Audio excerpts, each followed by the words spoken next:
Boa noite. Prossegue a maratona informativa. Estivemos cá mais cedo, a partir das 9 até perto das 14, para acompanhar o informe anual do Presidente da República, Daniel Chapo, hoje no Parlamento. Regressamos esta noite para fazer um balanço com duas figuras de proa do país, Elísio de Souza, jurista e deputado, e também Sousa Shell, ele que é diretor executivo do Fórum de Monitoria do Mecanismo de Revisão Periódica Universal da ONU em Moçambique. É, portanto, com estas duas figuras que iremos então fazer a resenha do que foi o informe do chefe de Estado hoje de manhã no Parlamento. Foram 3 horas em que o chefe de Estado esteve a falar para o país, para apresentar a situação geral, a radiografia atual do país. 12 meses, estamos em dezembro, mas praticamente em termos de exercício, liderança do país, Daniel Chapo está à frente do país há sensivelmente 8, 9 meses, mais coisa, menos coisa. Boa noite, Elísio de Souza, aqui à minha direita, e também ao Sousa Shell à minha esquerda. Vamos então olhar para este informe, começando por tentar interpretar a frase-chave que o chefe de Estado referiu já no final mesmo do seu informe, onde disse, e cito: o Estado da nação moçambicana é de confiança renovada rumo a um desenvolvimento sustentável e inclusivo. Temos 40 minutos para tentar interpretar esta frase e também para esboçarmos um pouco sobre o que foi o próprio informe. Vou começar por si, Elísio Souza, e muitíssimo obrigado por ter aceito participar deste painel. Obrigado. Obrigado, Isaac Naen. Saudar a si, saudar ao meu colega, meu xará, Shell, e a todos os telespectadores que nos acompanham e também a nossa equipe técnica que torna possível este programa, para além de agradecer a Deus por cá estar. Bom, dizer que tivemos um informe, digamos, muito vibrante, não é? Não foi, é verdade que muitas vezes os informes, por causa deste espaço de tempo que ocupam, vezes já em que tem sido, portanto, algo fastidioso, em que nós praticamente ficamos à espera do remate final, mas desta vez cada frase, cada parágrafo que era lido, que era apresentado, era, portanto, como se fosse um tema que devesse, portanto, ser esmiuçado. E o Presidente informou de antemão que ele iria dar mais ou menos os tópicos e que depois os detalhes podíamos procurar em outros instrumentos de governação, etc. Mas fomos ver que, de facto, ele até acabou indo muito além daquilo que devia ser um simples informe. Ele foi detalhista, ele foi paradigmático, ele foi, digamos, metódico e profundo, acima de tudo, foi profundo. E ele elencou as várias componentes, ele não deixou escapar praticamente nenhuma área da sociedade, ele tocou em todas. E tocou de uma forma em que tocou nos pilares, nas bases, inclusive nas partes em que interessava a intervenção da Assembleia da República, por exemplo, que há ações governativas que ele sozinho não tem o poder constitucional para o fazer, tem que dele emprestar, portanto, este favor, para essa expressão, à Assembleia da República como órgão legislador, para que possa eventualmente fazer correr esta vontade, como por exemplo a reestruturação do sistema judiciário, como por exemplo a revisão da lei da Cernic, que de facto cria uma nova estrutura, uma estrutura, digamos, inédita a nível do África. Nós não temos a nível da África nenhum outro país que tem o Procurador-Geral da República portanto, a tutelar, ou melhor, a superintender a Cernic. Depois tivemos, já nos últimos tempos, grandes reformas na saúde, grandes reformas na educação, grandes reformas... Foi aprovado recentemente a nova lei de Serviço Nacional exatamente, da saúde, tivemos grandes reformas a nível fiscal e ele explicou praticamente todas essas grandes ofensivas económicas, ofensivas diplomáticas. Ele acabou com aqueles ruídos que haviam sobre as suas viagens, sobre os objetivos destas viagens. Ele, portanto, foi profundo praticamente em todas as componentes. Eu diria, portanto, que de 0 a 10 eu daria até 11, porque ele foi para além daquilo que era o exigível num informe desta natureza. Então, com primeiras palavras, paro por aqui. Muito obrigado, Elísio de Sousa. Vou juntar aqui à antena o Sousa Shell. Boa noite e obrigado por aqui estar. Como é que interpreta esta frase? O Estado da Nação Moçambicana é de confiança renovada, rumo a um desenvolvimento sustentável e, inclusive, estou a citar palavras do chefe de Estado. Como é que viu o informe? 3 horas a falar, de pé, e os deputados concentrados, e acompanhamos também fora, quem vinha acompanhando o informe, estava também atento para ouvir o que o chefe de Estado estava a falar. Bem, antes de mais, caríssimo Naene, permita-me que desejo saúde e saudar efusivamente e sem reservas a MBC, inclusivamente aos respectivos espectadores, está crescendo e isso é muito bom, porque também, sob o ponto de vista de debate, estamos a atingir níveis muito bons. Obrigado. Como televisão. Sim, não são aqueles debates enfadonhos que andam por aí fora. E saudar também o meu xará, sim, e caríssimo deputado, e enaltecer também a sociedade moçambicana. Indo ao cerne da questão, de facto, ainda é muito precoce avaliar a governação do Dr. Chapo. Precoce porque estamos a falar de 8 meses. Eu podia elencar aqui uma série de questões e o país tem muitos problemas. Passar por cima desses problemas no quadro do discurso, eu acho que não é, sob o ponto de vista da ética de governação, e para quem quer deixar legado, muito bom. Dar uma fotografia de que tudo está bem, está encaminhado, não está bem.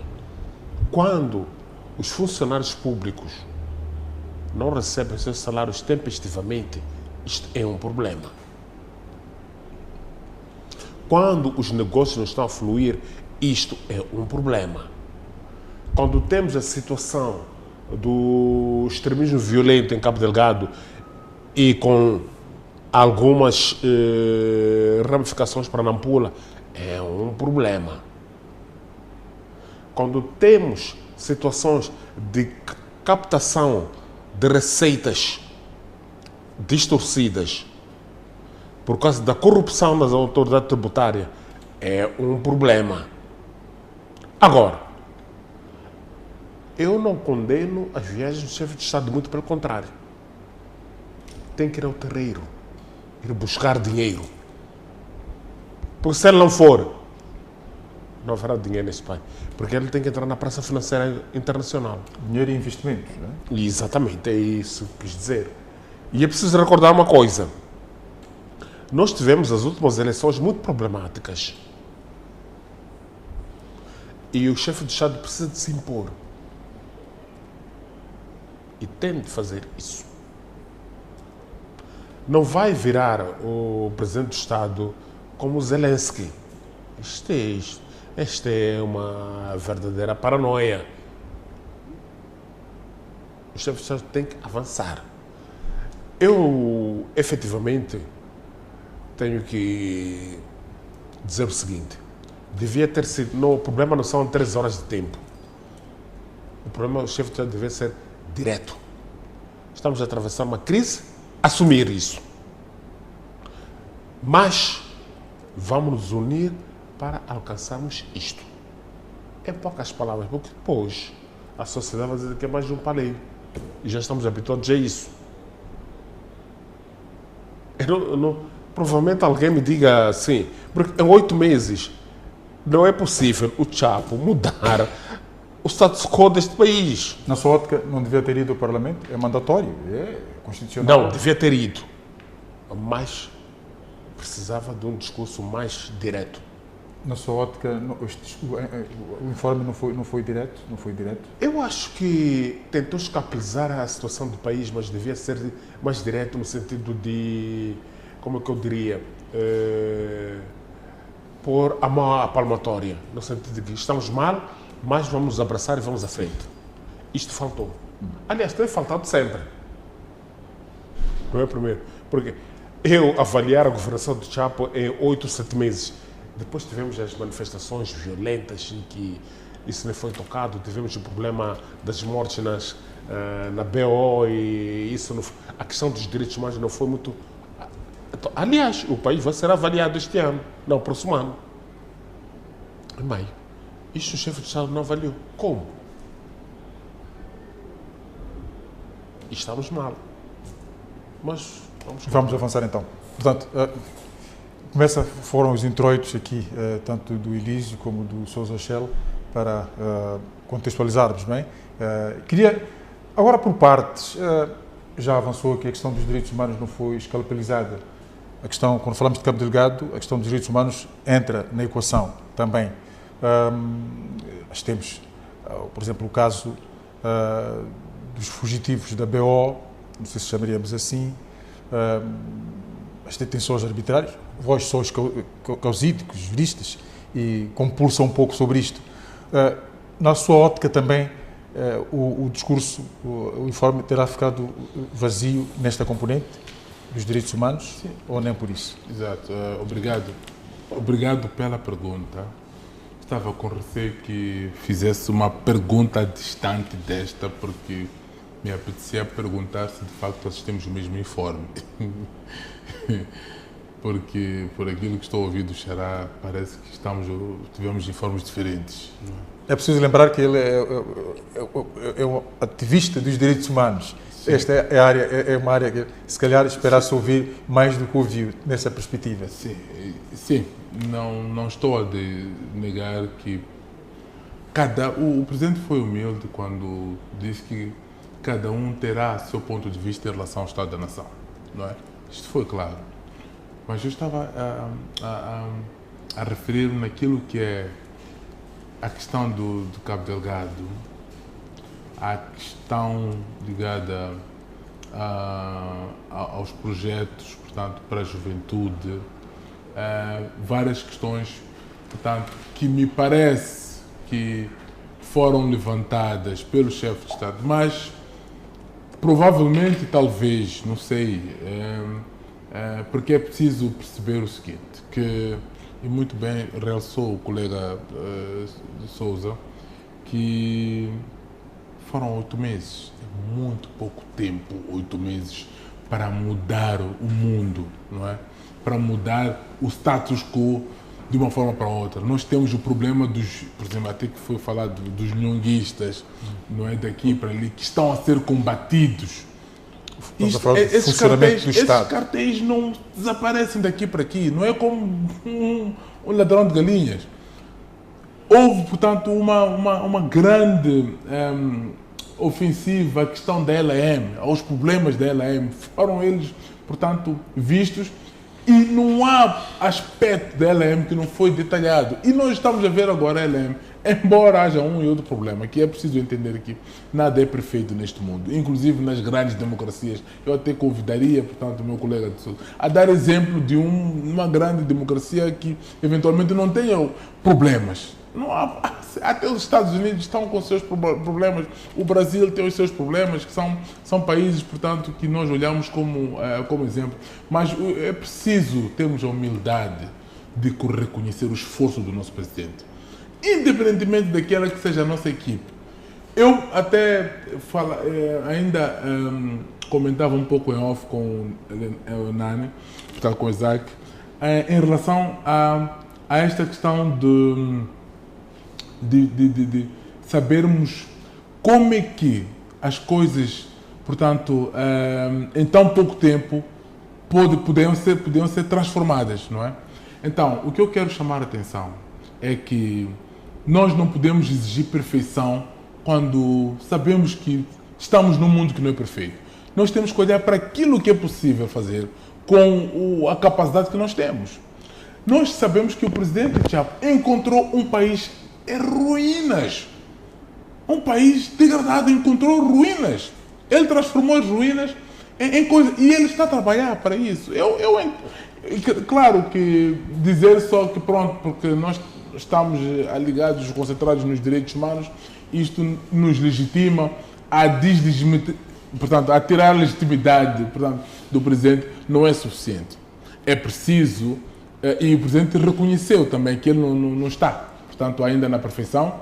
É um trabalho que se vai, portanto, avança, mas também é preciso perceber que muito foi feito, inclusive retirar Moçambique da lista cinzenta. Facto que eu esperava também que o nosso cultor dos direitos humanos dissesse que, olha, tivemos uma grande conquista, mas é preciso também olhar para isso. Não? Quer dizer, nós não podemos só olhar para os aspectos negativos. Sim, aspectos negativos há, o Presidente os reconheceu, mas também há aspectos positivos gritantes que temos que realçar. Já que tocamos nesta componente dos direitos humanos, que foi muito aflorada ali, há este indulto para 771 reclusos. Vão passar as festas em casa, parte dos quais esteve envolvida nas escaramuças. No âmbito das eleições foram detidos, estão encarcerados e que vão sair agora também para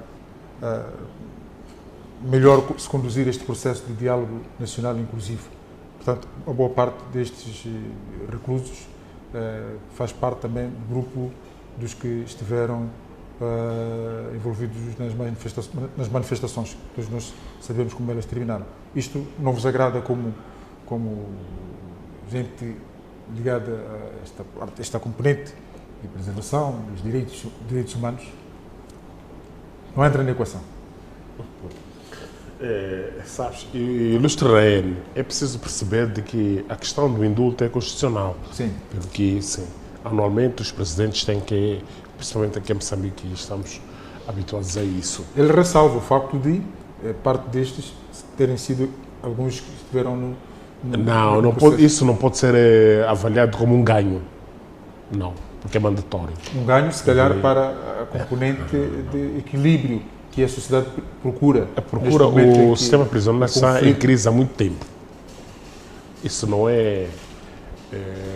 o Dr. Elísio pode perfeitamente, como advogado, acho que andar por lá, sim, nas cadeias. Então, é verdade que é um grande alívio, mas não constitui grande coisa, porque a problemática do sistema prisional temos que ver no contexto de responsabilidades repartidas, no sentido de que o Estado, o Governo, a sociedade também e outros atores devem intervir. Sim. Então não podemos dizer que o Estado não tem dinheiro para andar a construir cadeias e nem é solução. Então vamos deixar isso do outro lado. Indo àquilo que me coloca, eu acho que, como disse a princípio, de que avaliar ainda o discurso, eu não sei quem são os assessores, mas devia ser mais incisivo.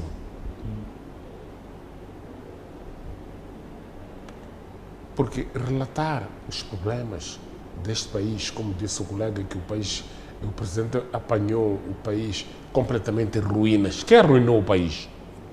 Esta é a questão.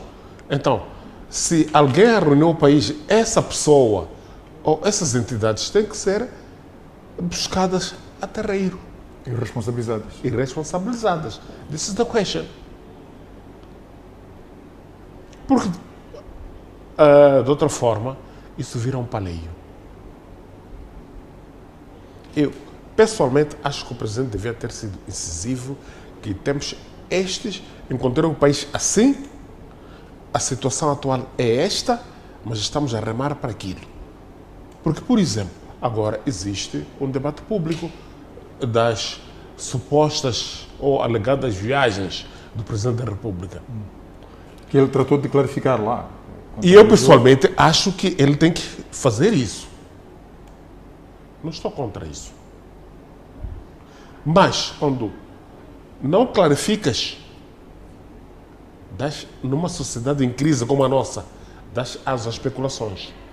Na vossa ótica, o Presidente, sempre que fosse viajar, devia antes comunicar que vou viajar, vou ao ponto X, vou participar do evento tal e os custos serão estes, mas o que nós vamos trazer de lá é isto, ou assim que voltasse, apresentasse logo de imediato os ganhos, não ter de esperar pelo final do ano para apresentar o informe.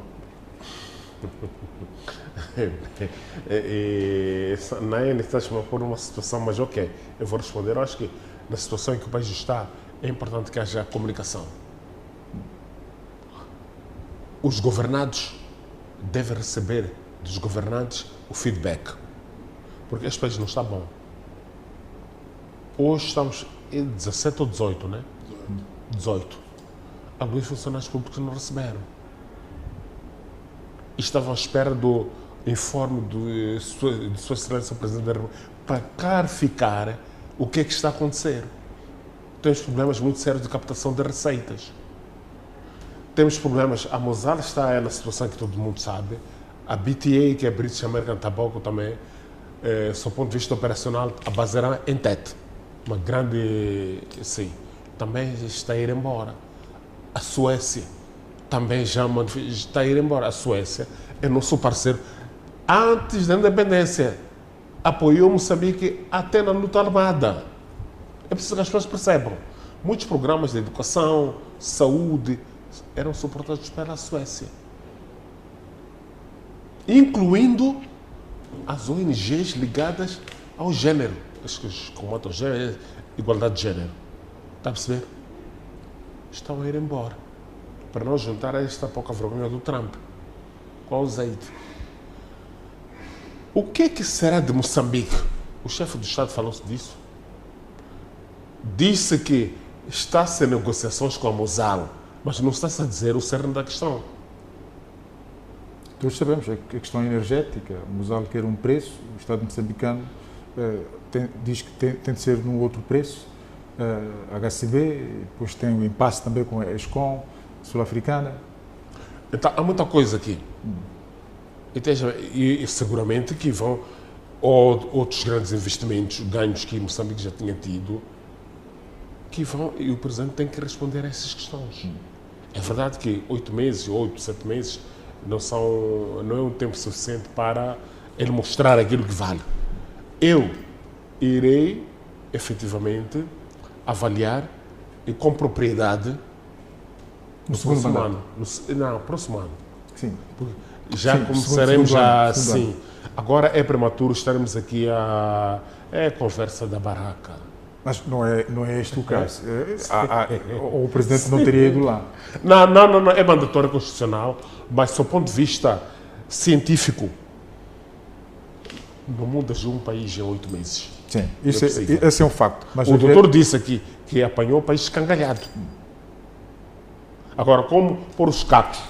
Por causa das manifestações deste. Sim.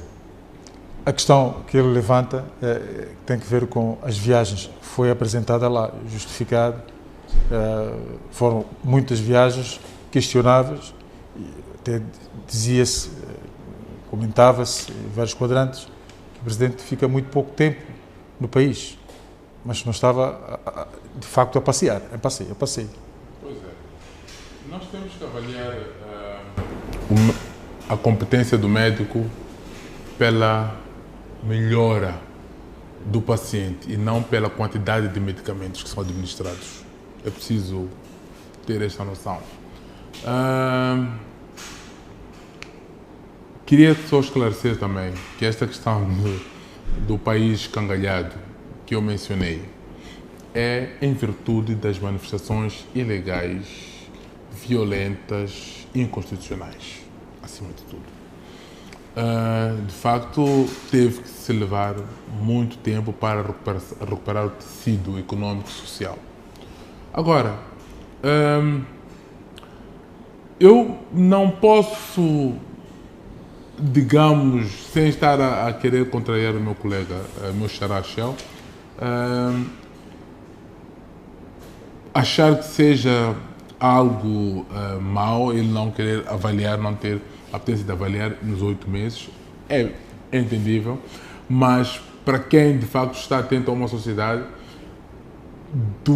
nós praticamente foram 4 meses de distúrbios completos. Portanto, e 8 meses para recuperar não só a parte material, mas também a confiança, portanto, do mundo para Moçambique. Moçambique agora é o Eldorado do mundo. Moçambique não tem inimigos de fora. Moçambique tem amigos e vai fazendo mais amigos e vai tendo mais investimentos e vai criando mais confiança a nível econômico e financeiro. Não há dúvidas. A GAF que seja testemunha disso. A ausência ou a retirada de certos projetos ou de certas entidades de Moçambique é um processo normal, rotativo. É um processo normal. Porque nem sempre as ações vão agradar a todos. Vezes já, por exemplo, em que temos 2 blocos, não é? Antagônicos, e se Moçambique aproxima-se um pouco de um, pode ferir a sociabilidade na relação que tem com o outro. É natural. E é natural também que, quando se aperta um pouco naquilo que é a fiscalização, naquilo que são os contratos, e o Presidente disse que, o Presidente alertou-nos que muitos contratos iam ser revistos. Ele alertou, não é surpresa. E que provavelmente, e o princípio contratual é da liberdade contratual. O que é que significa? Significa que contrata quem quiser. Se eu não quiser contratar, não vou. 3. Quem faz os contratos? Quem escreve os contratos? Quem gera os contratos? Não é o Presidente, não é a pessoa do Presidente.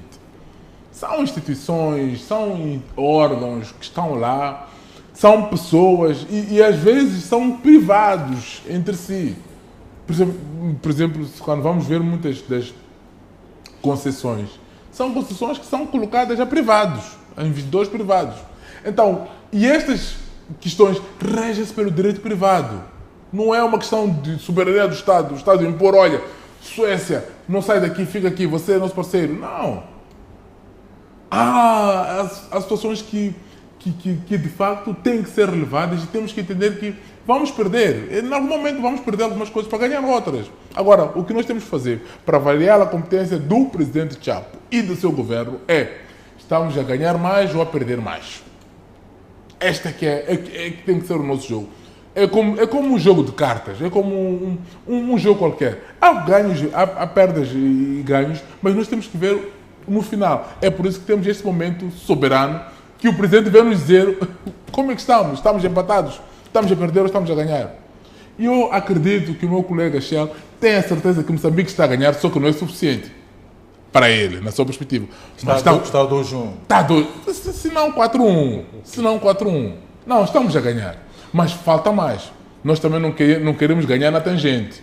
Nós queremos, portanto, que tudo corra bem. E muitos desses problemas, e nós estamos a ver que serão problemas que estão mesmo num processo de resolução. Não há ninguém em Moçambique hoje que vai dizer que o Presidente Chapo não está a trabalhar.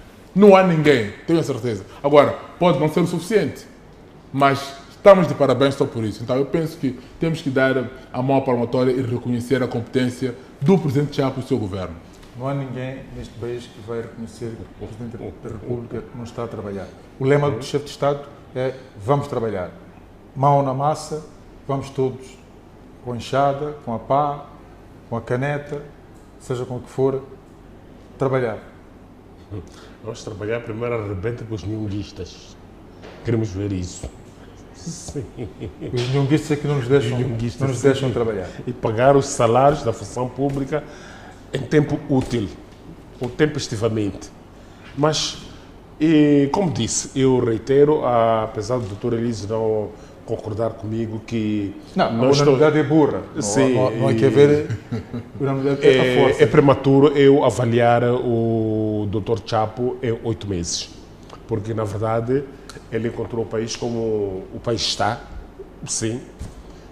O próximo informe, aí sim, vamos efetivamente escalpelizá-lo. Ninguém, mesmo os partidos de oposição, se bem que a oposição aqui em Moçambique parece que está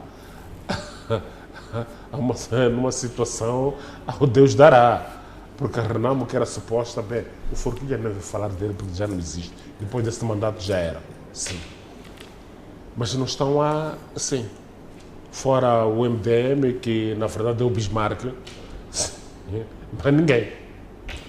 Então, próximo informe de Sua Excelência o Presidente da República, eu acho que teremos elementos bastantes para atacar o problema.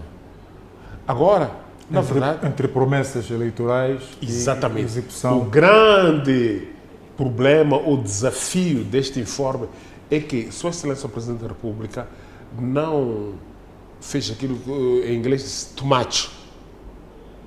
O discurso como chefe de Estado, Estado da Nação, e a carta ou a cartilha eleitoral, juntando com o discurso da tomada de posse. Eu acho que tem que fazer match, juntar isso. Prometi isto, agora estou a fazer isto. Acho que de facto, o grande problema foi esse. O Sousa queria ver ações concretas, se calhar até trazer e projetar ali na sala, trazer evidências do que foi feito. Se calhar falar é uma coisa, mostrar o que foi feito é outra. Sabes?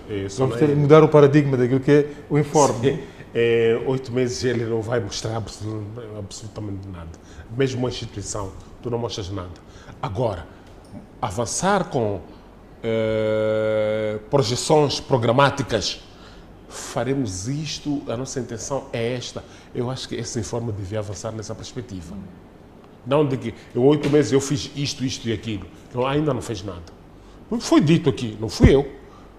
É parlamentar, é da Frelimo, disse claramente que o país, o presidente Chapo, encontrou o país escangalhado. Todo mundo sabe que o país está escangalhado. Por causa dos manifestantes, é preciso realçar. Não, doutor, não é problema dos manifestantes. Foi o que eu disse. Agora, foi o que disse. O que vai dizer é da sua responsabilidade. O que eu disse encontrou o país escangalhado por causa das manifestações legais. Eu é que disse. Sim. Agora, o que vai dizer disso é da sua responsabilidade. Não diga, não me cite como quem tenha dito isso, por favor. Sim. As manifestações não foram ilegais, foram manifestações da vontade popular e não houve uma liderança. O Venâncio aproveitou-se disto. Foram manifestações. Então o Venâncio é um aproveitador, é isso? Não disse isso, são tuas palavras. Então? Agora vamos ficar nessa troca de ninguém quer assumir. Sim. Se o Venâncio aproveitou, sempre que entende que ele é o aproveitador. Não disse isso. Então o que diz do Venâncio? Sim, mas o problema é o seguinte, é que nós temos que perceber que a nossa sociedade está doente. Está doente e clama por medidas médico-sanitárias profundas. As manifestações que nós assistimos do ano passado para este ano já estavam na forja. E eu, sinceramente, tenho receios que nas eleições de 2028 e 2029 tenhamos muito mais mortos do que tivemos. Exatamente isso. Uma premonição. Exatamente. Então, é função do presidente Chapo conter isto. Então, já está a assumir que teremos manifestações. Agora, ainda no primeiro mandato do Chapo, está a assumir que teremos manifestações lá para o fim. É isso, colega. Há um grande risco de... É um risco. Não estou a assumir. E todos nós temos de trabalhar para que evitemos isto. Como disse a princípio,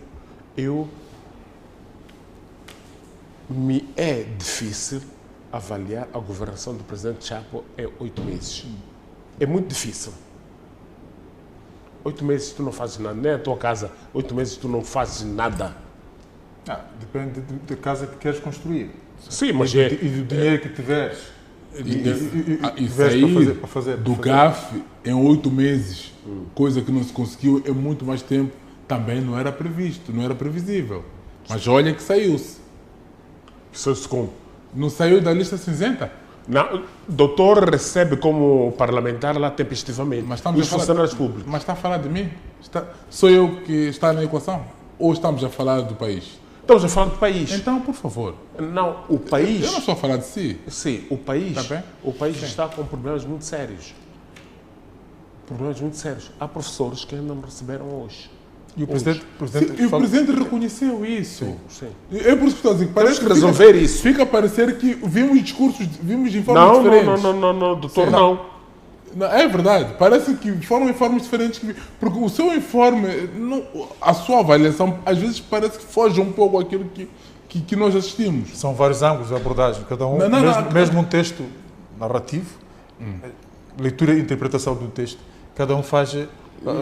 Mas parece que às vezes a interpretação, às vezes quando está fora da letra da lei, parece que ela não é admissível em direito. Pelo menos em termos de direito, a interpretação tem que basear-se na letra da lei. Depois é que a gente vai para as interpretações.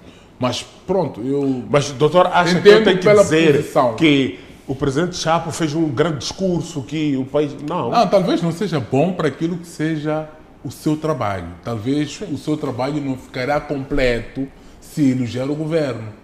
E por isso que está a qualquerizar no seu discurso, porque eu percebi, está a qualquerizar a oposição. Está a dizer que na oposição só tem uma pessoa, que é o Bismarck. Aquilo que disse agora. Oposição parlamentar. A oposição diz que só tem um, que é o Bismarck, só. Não tem mais oposição. Não sei qual é a relação que tenha com o Bismarck. Se foi o que nós percebemos. Mas isso faz dizer que, de facto, eu percebo que são pontos de vista. Sim, são pontos de vista. E é preciso... É um facto. Nós tem toda a razão quando diz que nós não podemos nos desvincular ao completo daquilo que são as nossas origens ou das nossas ideologias. Tem toda a razão. Eu também digo mesmo se tem a sua ideologia, tem portanto, a sua narrativa pré-concebida. É natural, todos nós temos isso. Mas é preciso tentarmos aproximar isto à realidade do discurso. Nós estamos a avaliar um discurso que todos nós vimos. É verdade que cada um tem a sua perspectiva, como muito bem o nosso mediador aqui na AN nos faz lembrar, mas tem que haver uma base mínima. Por exemplo, não se pode dizer que eventualmente que o presidente não tocou o assunto da questão dos salários, a questão dos salários, não explicou. Agora, se a explicação não foi convincente ou não foi agradável, isso eu vou pegar aqui o excerto do que o presidente disse relativamente à questão salarial na função pública. Para nós que estamos na direção do Estado, a trabalhar arduamente, a suar, como estáis a suar aqui, o debate está caloroso, a perder sono para garantir salários dos funcionários públicos todos os meses, para desenvolver confiança aos investidores nacionais e estrangeiros, para criar condições que ponham pão na mesa dos moçambicanos. Quando comparamos os primeiros meses deste ano com a realidade que hoje vivemos, não temos dúvidas em afirmar que o estado da nação é de confiança renovada, rumo a um desenvolvimento sustentável e inclusivo. Não são minhas palavras.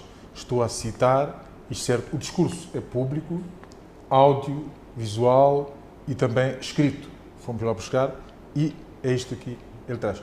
Portanto, fica aqui esta ideia de que a questão do salário dos funcionários é um facto.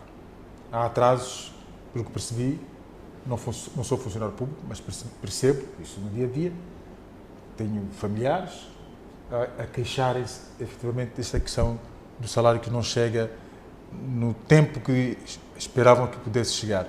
Isto tem os seus constrangimentos, mas o Estado já veio dizer que também a questão da cobrança de receita, dos impostos, também tem implicações nisto.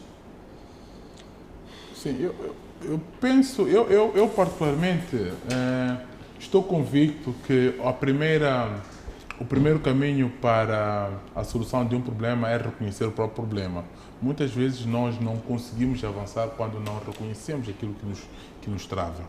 E como diz portanto, o colega Shell, que provavelmente depois dos 8 meses, vai esperar, portanto, escalpelizar, bem, usando as palavras dele, o próximo informe com mais propriedade, com uma lupa mais afinada. E, de facto, acredito que, estando esta questão já no final do discurso, como mostra aqui na sua citação, mostra claramente que isto é um problema que vai ser, portanto, o início do próximo ano, naquilo que são as prioridades do próprio presidente. E, de facto, todos nós sentimos, eu particularmente também sinto este problema. Eu, como deputado da Assembleia da República, também temos alguns constrangimentos, assim como todo o povo moçambicano, e isso certamente que já chegou, por exemplo, a nível da vossa remuneração? Sim. Há atrasos? Não, quer dizer, não é uma coisa recorrente, pelo menos houve alguma situação, uma e outra situação de ligeiro atraso, mas isso para dizer que, de facto, é um problema que o presidente, como muito bem mostrou o discurso, está ciente e fez questão de dizer isso, dizê-lo publicamente, não falou nos corredores, falou publicamente. Então isso mostra que ele está pronto a ser, portanto, a ser posteriormente ou futuramente ser inquirido sobre o que fez em relação a isso. E isso mostra claramente que há humildade por parte dele em reconhecer o problema e mostrar que está a par do assunto publicamente e dizer, por outras palavras, que ele vai resolver esse problema. Eu tenho a certeza que com os pacotes que foram aprovados agora no final do ano, que é infelizmente a posição, os partidos da oposição não aderiram à discussão, mas estiveram nas comissões a discutir o pacote, por algum motivo estranho a Assembleia decidiram no final portanto, do processo abandonar a sala, mas que depois provavelmente eles ir-se-ão beneficiar, portanto, das benfeitorias ou portanto, daquilo que são os aspectos positivos dessas cobranças. Porque não podemos deixar de reconhecer que as empresas que tratam de tecnologias da internet são empresas altamente lucrativas e que não são faturadas. Elas não são, portanto, inquiridas, elas alegam, portanto, falta de jurisdição. A Facebook ganha com publicidade de empresas moçambicanas, mas ela não é faturada, ela não é taxada. Por quê?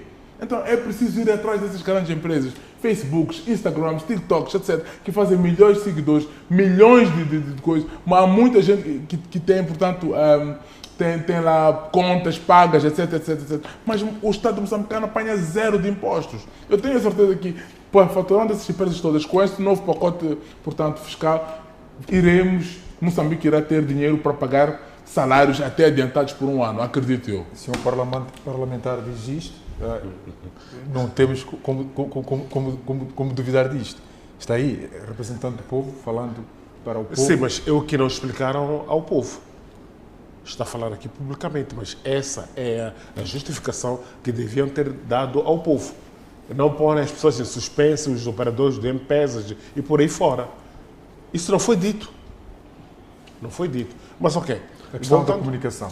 Não, eu penso que foi dito, sim, desculpa cortar, foi dito, o debate no Parlamento foi aberto ao público, aberto à imprensa, e a primeira comissão explicou esta questão, porque que adotou esses pareceres, os pareceres positivos, não é? Portanto, tudo que se fala na Assembleia em plenário, portanto, presume-se que seja público, não tem que ser o Presidente a dizer tudo.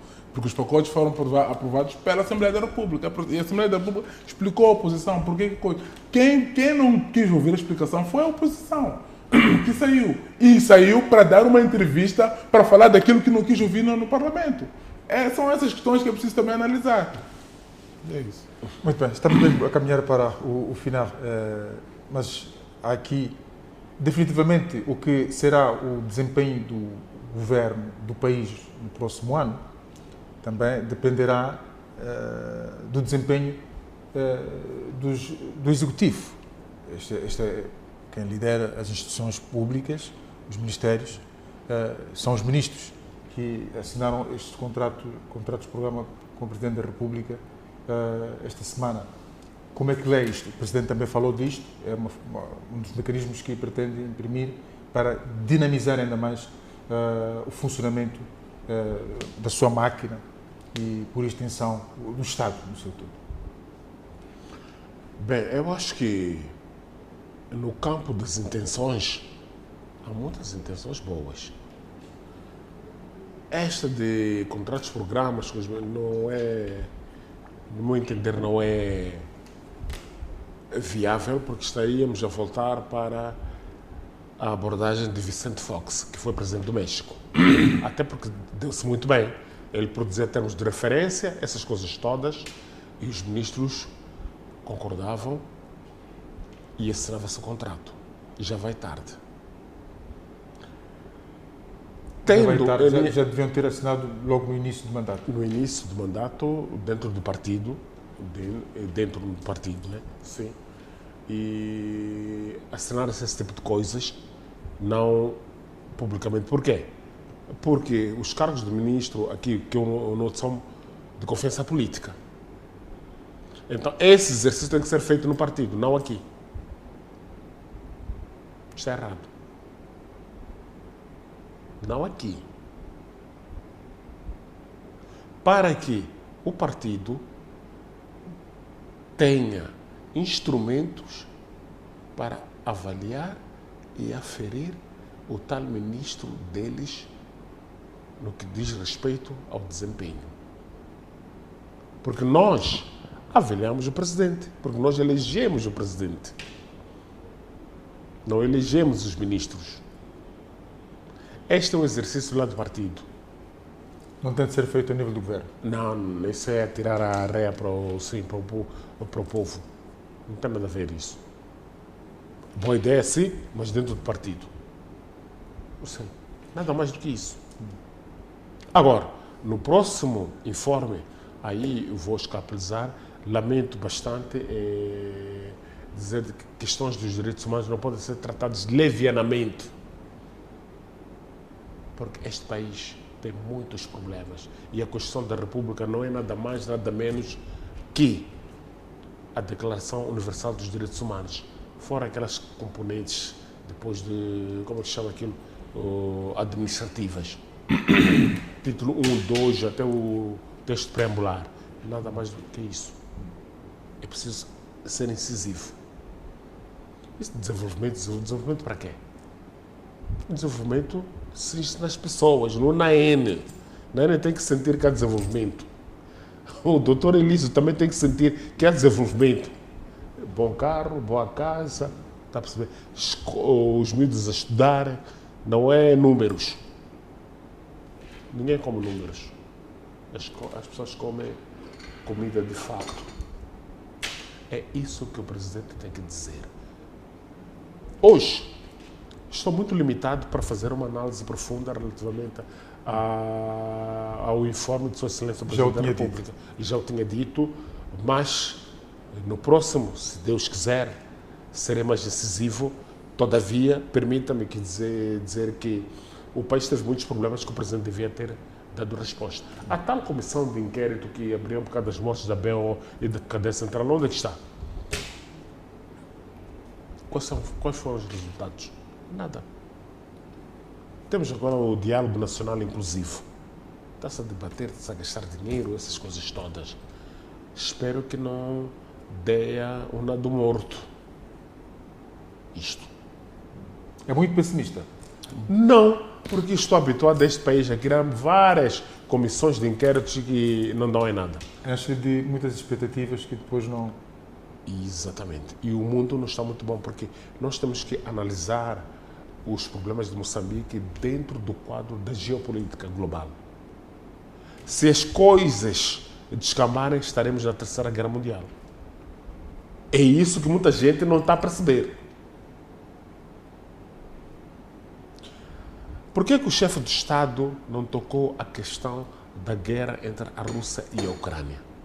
Porque isso impacta a nós.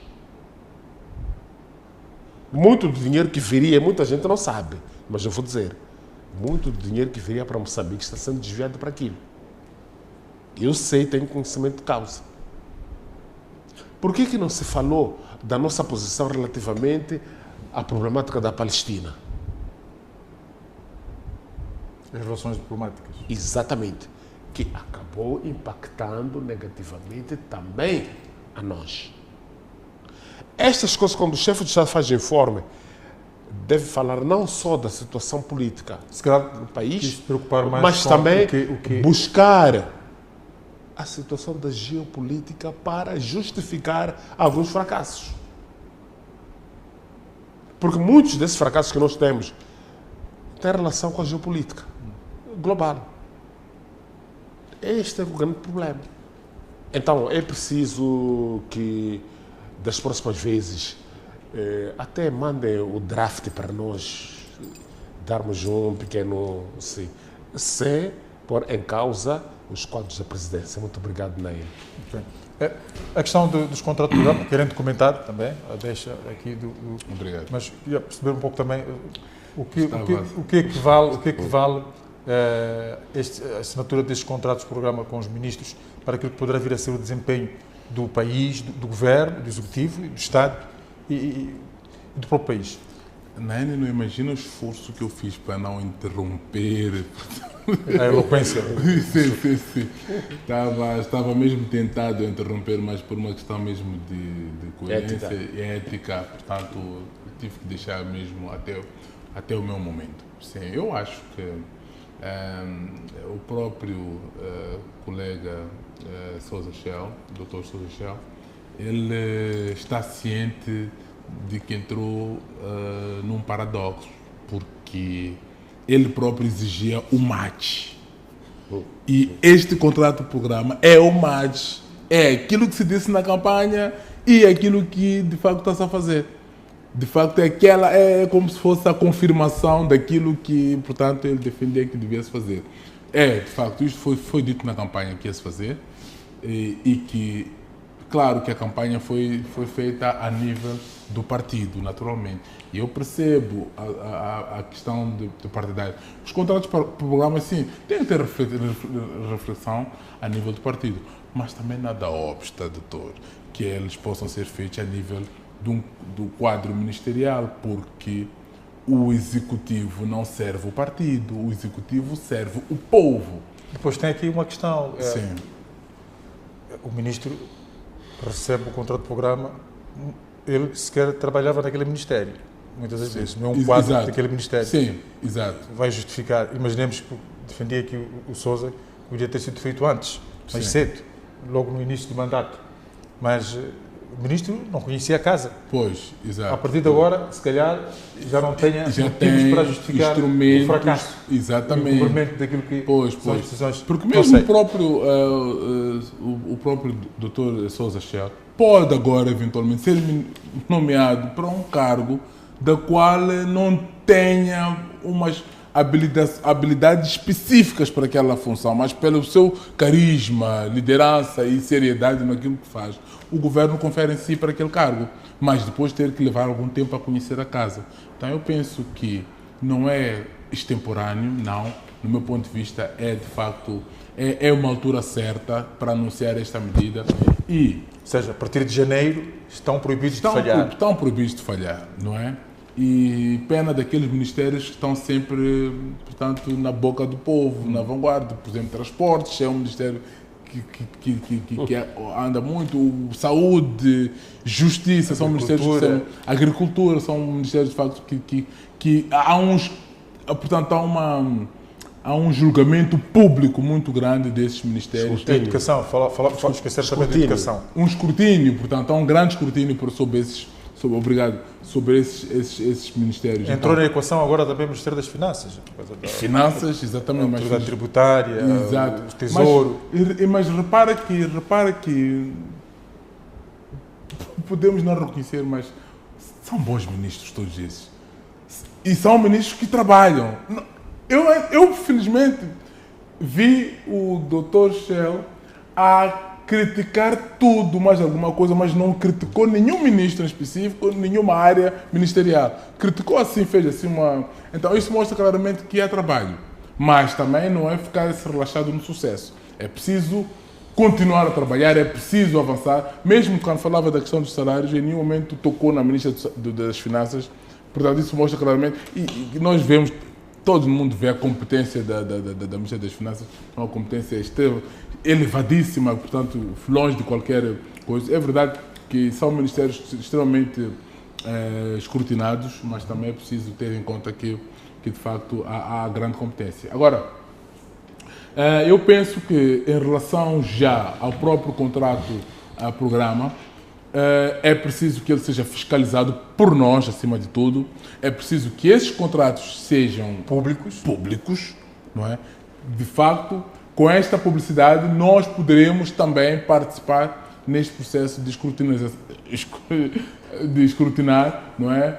Para, eventualmente, podermos manter esta confiança. E acredito que o próprio Presidente da República também, com estes contratos, fica, digamos, absolvido de algumas falhas do Ministério, porque aquele Ministério já tem as suas competências. Se ele falha, portanto, o Ministério não é comunicável ao próprio Presidente, porque o Presidente já deu a instrução. É como um comando que é dado e que, de facto, o inferior não cumpre, então aí a culpa recai apenas sobre aquilo que não cumpre, não sobre o comandante. Então penso que basicamente é isso, é uma boa iniciativa, mas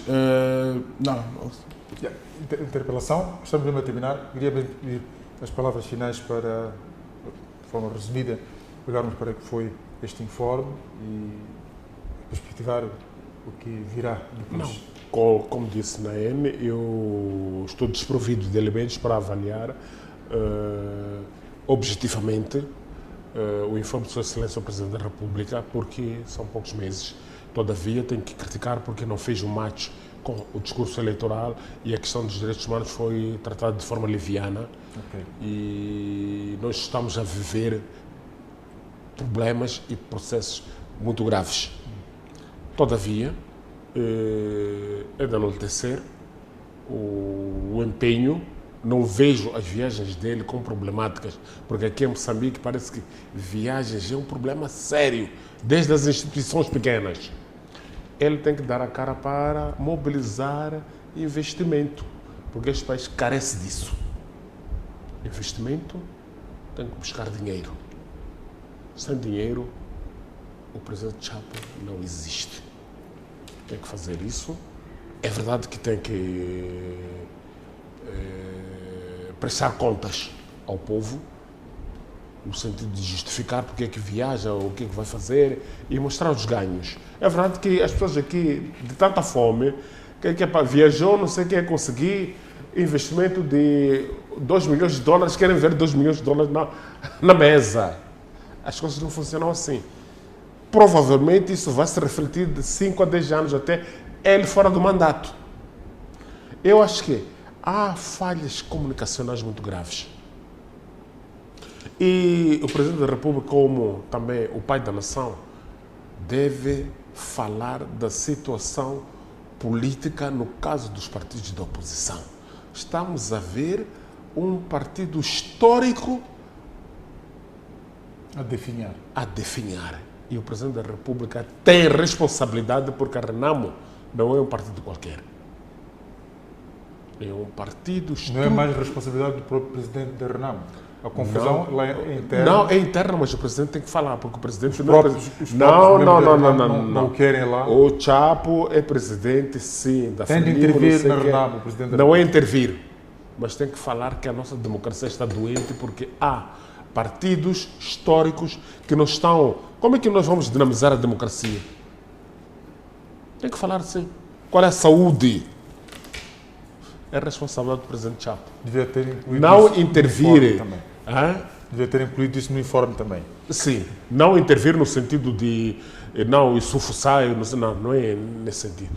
E dizer que estamos a viver momentos difíceis porque um partido histórico está nesta e naquela situação. A nossa democracia está em risco. É um partido histórico. É responsabilidade da Frelimo e do partido falar sobre a questão da Renamo. A Renamo não é forquilha. Estou a avisar. A mim? Não assim. É um partido de Estado. Sim. Quer sim, quer não, temos que reconhecer. E muito obrigado. Muito obrigado, nós. Doutor... Obrigado. Eu vou tentar só focar dois aspectos que não podia deixar passar. Um aspecto foi também tocado pelo meu xará, que é a questão que o Presidente viesse pronunciar em relação às guerras que acontecem ou a situação da Ucrânia, Rússia e também de Israel e Palestina. Eu penso que naquilo que é a grande ofensiva diplomática do nosso Presidente, penso que isso foi pensado, foi estudado e provavelmente não foi uma lacuna, foi mesmo estratégico, porque o Estado da Nação é da nação moçambicana. Não é? Há vários fatores externos que moldam a capacidade de captação de finanças por parte do país, mas nem todos os fatores são dignos de ser ditos num informe nacional. Provavelmente esse assunto é tocado em outros fóruns próprios, porque são assuntos sensíveis. São assuntos sensíveis. Tivesse de ser a própria Ministra dos Negócios Estrangeiros. Talvez, porque assim... Em sede de parlamento. É que nem tudo é digno de falar, porque o Moçambique é um país não alinhado. É preciso lembrar-se disso. Temos que lembrar da história. Não é? E essa opção de ser um país não alinhado é exatamente... E se formos a reparar, todo o transcurso, desde a independência até os dias de hoje, sempre manteve esta neutralidade. Inclusive, quando o Moçambique entrou para o Conselho de Segurança das Nações Unidas, não é? Com unanimidade de votos, não é? Foi também nessa perspectiva em que foi uma neutralidade positiva, em que não apoiava nem a Rússia nem a Ucrânia, mas apoiava um processo de diálogo e paz. E provavelmente também esta linha de ofensiva diplomática também vem continuando com o Presidente Chapo, que é não necessariamente tomar posição em relação a isso e nem culpar a guerra, porque Moçambique não tem que depender da Ucrânia para poder desenvolver-se. Moçambique tem que depender de si mesmo. Se eventualmente não é a Ucrânia, não é a Rússia, não é a Palestina ou não é o Israel a facilitar, portanto, a questão dos recursos moçambicanos, então Moçambique que procura os parceiros e não pare para andar a culpar os outros. Então penso que não era bem-vindo esta questão de dizer que, olha, porque a Ucrânia está em guerra, então nós não estamos bem. Não. E... A finalizar mesmo. Para finalizar, a última questão, penso, até acabei ficando um bocadinho meio ultrapassado, mas a última questão que me importava dizer, penso que eram os contatos programas? Não. Os programas já falamos deles. Sim, a última questão, penso que tocou há pouco tempo, mas acabei ficando ultrapassado, mas pronto, por causa disso, penso que vou usar só este meio minuto que tenho para... Sendo este provavelmente o último programa deste ano, desejar a todos os telespectadores festas felizes, Feliz Natal e festas felizes, e também desejar a todos uma condução segura, comportamento, cuidados com o álcool e condução, e que todos estejamos muito bem no próximo ano e que sejamos todos felizes. Muito obrigado. Felizes e disponíveis para o final do ano próximo acompanharmos o informe. Pois, é verdade. Muito obrigado. Eu quero agradecer aqui aos dois painelistas, Sousa Shell e ao Elísio de Sousa, por esta participação nesta Comissão Política, nosso espaço de debate noturno aqui na MBC TV. Hoje estamos a conversar sobre o informe anual do Presidente da República, apresentado nesta quinta-feira, 18 de dezembro de 2025. De forma resumida, de acordo com o chefe de Estado, o Estado da nação moçambicana é de confiança renovada rumo a um desenvolvimento sustentável e inclusivo. Foi com o enorme gosto que cá estivemos. Voltamos a ver-nos numa próxima ocasião.